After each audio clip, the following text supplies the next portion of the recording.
the wedding that wasn't what it seemed. The invitations arrived in heavy cream envelopes, embossed with gold lettering that simply read, "For Washington's elite, this was the social event of the season," or so they thought. As limousines rolled up the manicured drive of the historic estate on that crisp autumn evening, guests quickly realized this was no ordinary high society wedding. Among the glittering crowd moved an unusual number of military personnel, their haircuts too precise, their posture too rigid for civilian life.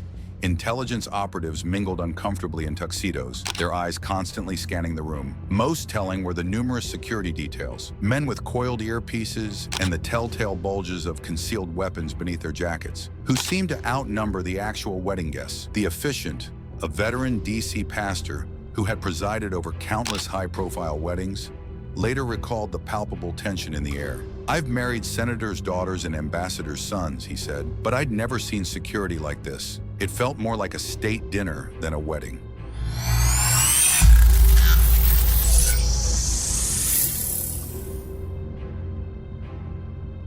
Chapter 2. At the center of this unusual gathering stood Kevin Halligen, the dashing British groom whose background was as opaque as the tinted windows of the black SUVs parked outside. With his Savile Row-tailored tuxedo and polished Etonian accent, Halligen cut a figure straight from a John le Carré novel. Retired British Army Major Tim Craig Harvey, who had worked alongside Halligen in private security, described him as the most convincing man I've ever met. Harvey recalled their first meeting in London. He had this effortless charm, this way of making you feel like you were the most important person in the room, but there was always something calculated about it. Halligen's stories of daring-do and global hotspots were legendary among his circle. He spoke casually of midnight extractions in war zones, of negotiating with warlords, of missions so sensitive they could never be committed to paper. He talked about these operations like they were trips to the pub, Harvey remembered. That's what made them so believable. Chapter 3. Building an Empire. In 2003, Halligen founded Red Defense International, a private security firm headquartered in London's prestigious West End. The company's sleek website promised discreet crisis management solutions for discerning clients, with service offerings that ranged from corporate security to hostage negotiation. Former employees described the early days as a strange mix of legitimate operations and theatrical posturing. "We had some real contracts," said one former operative who spoke on condition of anonymity, "but Kevin always made it sound bigger than it was." A routine security detail became a black ops mission. A business trip to Dubai was a covert insertion. The firm's offices were a study in espionage chic, mahogany-paneled walls adorned with framed maps of conflict zones, a glass case displaying deactivated weaponry, and a reception desk staffed by former military personnel. "It was like walking into a Bond villain's lair," recalled a visiting client. "You half expected to see a Shark Tank." Chapter 4.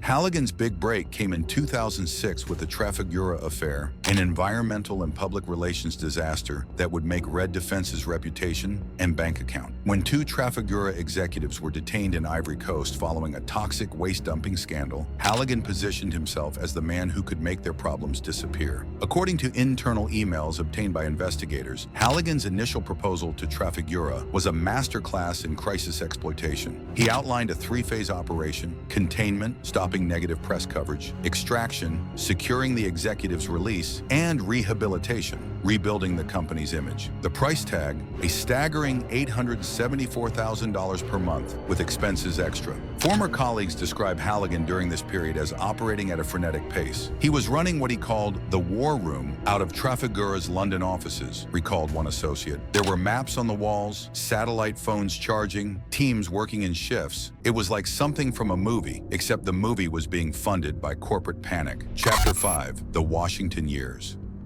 With Trafigura's money flowing in, Halligen turned his attention to Washington, D.C., where influence and information were the ultimate currencies. His arrival in the capital was carefully stage-managed. The luxury suite at the Willard Intercontinental maintained year-round, the blacked-out town car with diplomatic plates, the deliberate cultivation of senior defense officials, many of whom later claimed only passing acquaintance. At high-end establishments like Shella's Back Room, Halligen reinvented himself as Richard Halligen, a mysterious security consultant with global connections. Owner Bob Materazzi recalled he'd hold court in the private dining room, ordering $1,000 bottles of wine for people he'd just met. The stories he told, private jets to Kabul, meetings in underground bunkers, you wanted to believe it was all true. But cracks began to appear in the facade. A former Pentagon official who crossed paths with Halligen noted, "The problem with creating a legend is you have to keep feeding it." The stories got wilder, the claims more outlandish. That's usually when the house of cards starts to fall. Chapter 6. The Art of Strategic Deception.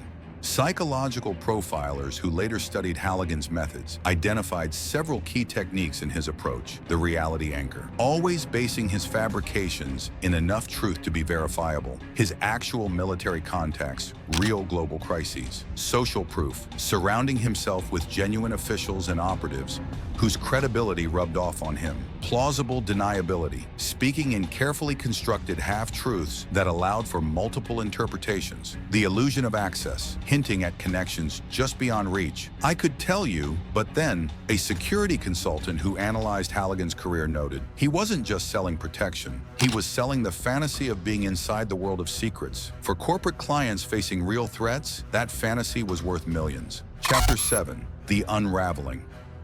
As with all carefully constructed personas, maintaining Halligen's legend eventually proved unsustainable. Former associates began noticing inconsistencies, dates that didn't add up, operations that couldn't have happened as described, military units that didn't exist. The first public cracks appeared when a routine background check for a potential client failed to verify key aspects of Halligen's military record. Then came the quiet disappearance of several high-profile clients. By 2010, Red Defense International had quietly ceased operations, its website going dark without explanation. Today, Kevin Halligen's whereabouts are unknown. Some claim to have seen him consulting in Dubai. Others whisper he's living under an assumed name in South America.